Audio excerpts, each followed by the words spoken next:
Hi, everyone. Welcome to Know Thy User, a podcast by Rival Mind. I'm Andrew. This is Matt, our chief strategist. I'm excited to be here today. Matt, we're going to talk, really wanted to ask you about a misunderstood question we get often. You've been in this industry for over 20 years. Yeah. The question, what is SEO? Is that something you get asked often? Well, interestingly, I have been doing this for over 20 years, and I get asked, what is SEO and how does it work as often now as I did 20 years ago? And you would think that business owners and marketing professionals would understand the nuts and bolts of SEO by now, but it actually isn't true. And there's a good reason for that, and the reason is there is a ton of detail. Did you know that Googlebot will crawl a website relatively once a week and hit every page in a fraction of a second, looking at over 200 different factors? And that's just trying to gather information and index a website. Other areas that we have to concentrate on besides just the on-site optimization of a website, and by the way, that the majority of SEO companies out there, that's all they're doing is they're looking at just the on-site factors.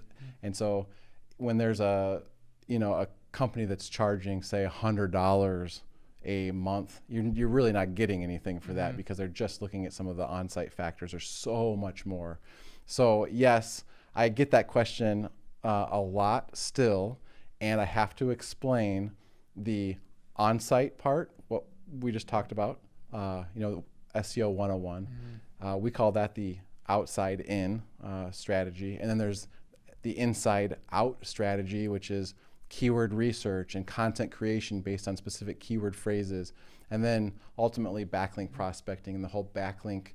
That's a whole nother area in and of itself that we will dive into really quick here. Yeah, one of the reasons I think it's so confusing because there's so much that goes into it.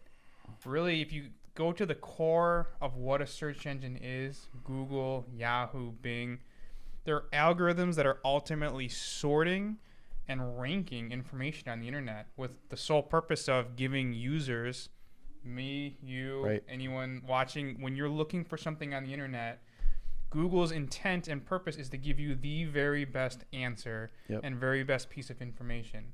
Different companies approach it differently.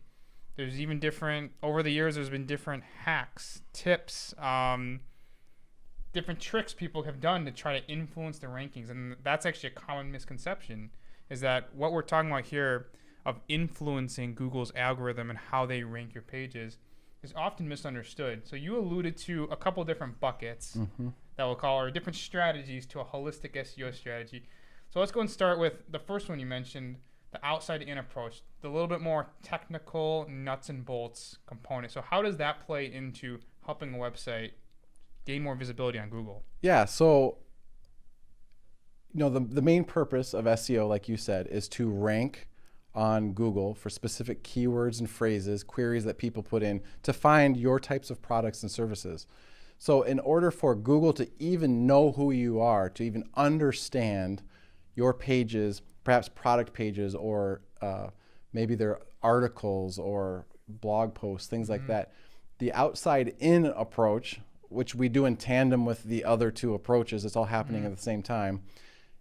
The outside in is looking at a website and what is wrong with it. What does Google see? Because you have to follow Google's guidelines. You can't, there's no tricks. It's just hard work. It's understanding what Google's looking for. The first thing, SEO 101, is making sure the site is set up properly. So whether it's what we call title tags are code snippets on every page behind the scenes. And it's behind the scenes, but you can actually see it if you're a user in two places. In the tab of the browser is where that title tag exists, so you can see what that is, but also the title tag is what Google displays as the title of the search result. So how are those set up? Are all your title tags duplicates? That's one of the things we find very, very often is we'll scan a website and discover that every title tag on every page is the same, or every meta description or the description that Google displays is the same on every page, or the headings aren't set up right. Headings have to be nested properly. H1 headings are your biggest headings, and then you got H2, H3, and they have to be nested properly.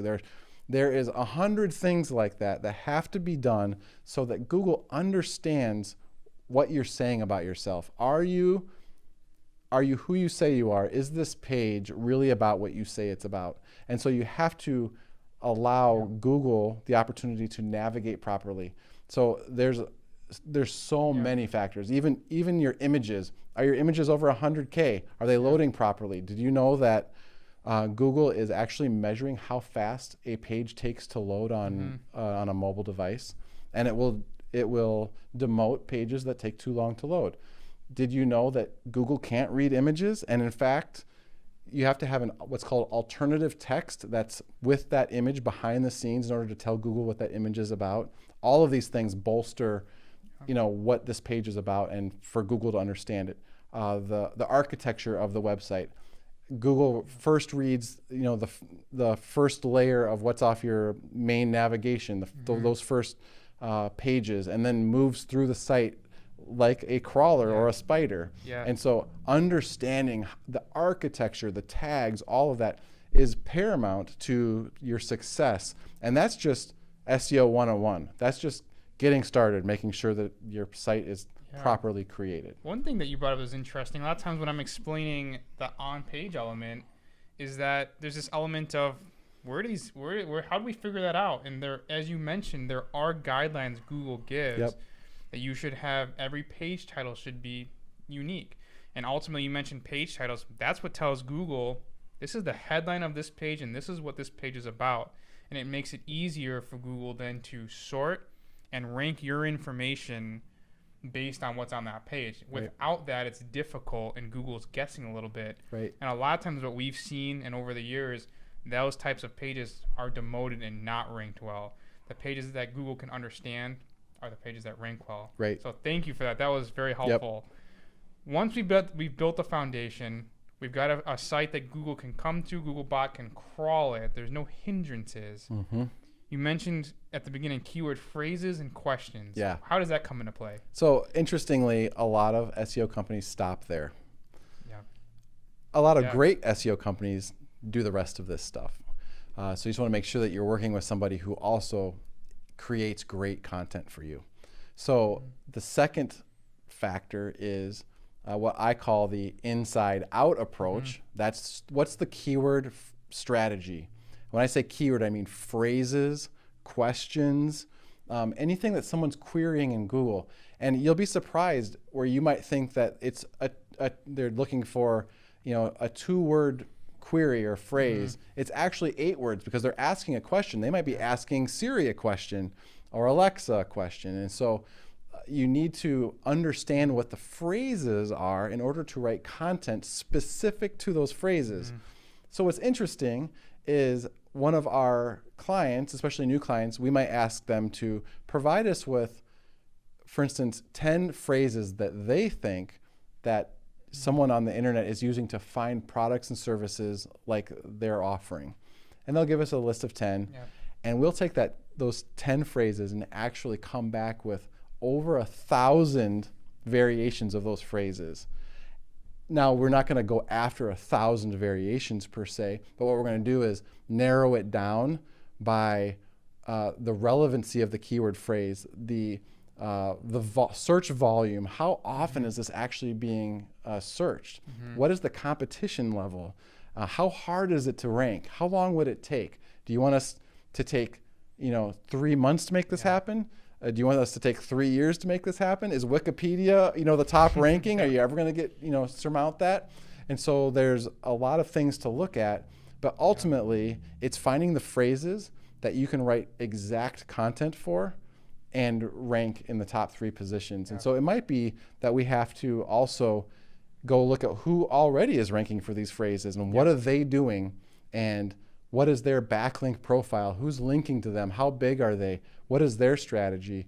But the first thing you got to do is figure out through software, we have some pretty intense software, what are the actual phrases, the actual words people are typing in. And what's interesting too is Google, you've probably seen Google suggests. You might start typing something into Google and Google will suggest something, and then you'll be like, that's what I mean, and then you'll click on that, and it might be a long tail phrase that you wouldn't normally have even probably typed yourself, but it was the exact phrase.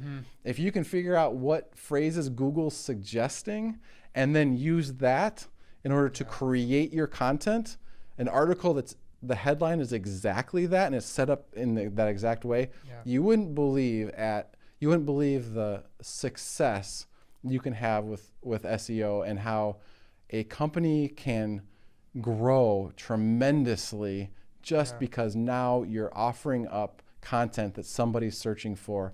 They read it with interest and they convert into a customer. So that's the whole ball game. Yeah, that you touched on one of my favorite parts of SEO is the keyword research, finding out what those target phrases are, because a lot of times we're talking to prospective customers and they've kind of their hands up and Home Depot dominates the rankings for my keywords, or one of the big accounting firms, they're at the top, when actually our keyword tools can help us find variations and different niche low-hanging fruit keywords that actually they're not ranking for. And one of my favorite things is when we're in a reporting meeting and we can show a client that you're ranking ahead of Home Depot, you're ranking ahead of KPMG, one of the big accounting firms. So those are some of the fun things that are misconceptions about SEO. Is, well, how do you find those keywords? Well, our tools actually tell us what people are typing in and what phrases and variations and questions people are asking Google. Voice text, on their phone. So it's exciting. It's fun to be able to show a client when you're beating a big competitor like that, because the tools allow us to find those variations. So we've got a foundation. We've got keywords that we want to target. The third component, backlinks. Why is that important? What is it? Okay, so before I go there, for anyone who's watching who may not, want to immediately hire an agency to do this type of work, all of these tools are available to some degree to everybody. And so you can find keyword research tools to do some of these different activities. Yeah, it's a great point. But the second part, or the second and third part of this whole thing, is creating great content. Google actually knows if the content is great. Did you know that Google's algorithm is even checking grammar? And so, and here we're actually fortunate. We have a whole writing team that writes for our clients and all these different niches and everything. So you have to also be either willing to write a lot or create some sort of excellent content, or find someone who can do it for you. And in doing that, the third element is what our staff hears from me every day is Google's like a giant popularity contest. And so in order for you to get your content to rank, you have to have relevant websites link to your content. Google sees that other websites that are relevant, that have high domain authority, those are the best, are linking to you, and it's a vote of confidence. Hey, this content is great, otherwise other websites wouldn't link to it. And there's a difference between different types of websites, even in your industry, but those that are like small, insignificant sites versus a larger site. Could you imagine if rivalmind.com was linked to from Wikipedia or a big site like Walmart, something huge. I think of a recent example. We had a client get a link from harvard.edu, one of their business articles. Like, that is a huge link, because in Google's eyes, they see Harvard as this credible source, very high domain authority. Now linking to a piece of content for someone, that's a big vote of confidence. Right. If when Google sees that and crawls that link. So that's a recent example. Yeah. Your example of Harvard is way better than mine of Walmart. I don't know why would Walmart link to our website, but that's a great case. Compared to some small school or something, or a mommy blog, or compared to something like Harvard, you can see how Google will naturally start to increase where you land on its search results because of that. So those are the three things. Outside in, is the website built properly to be indexed by Google according to Google's guidelines and rules?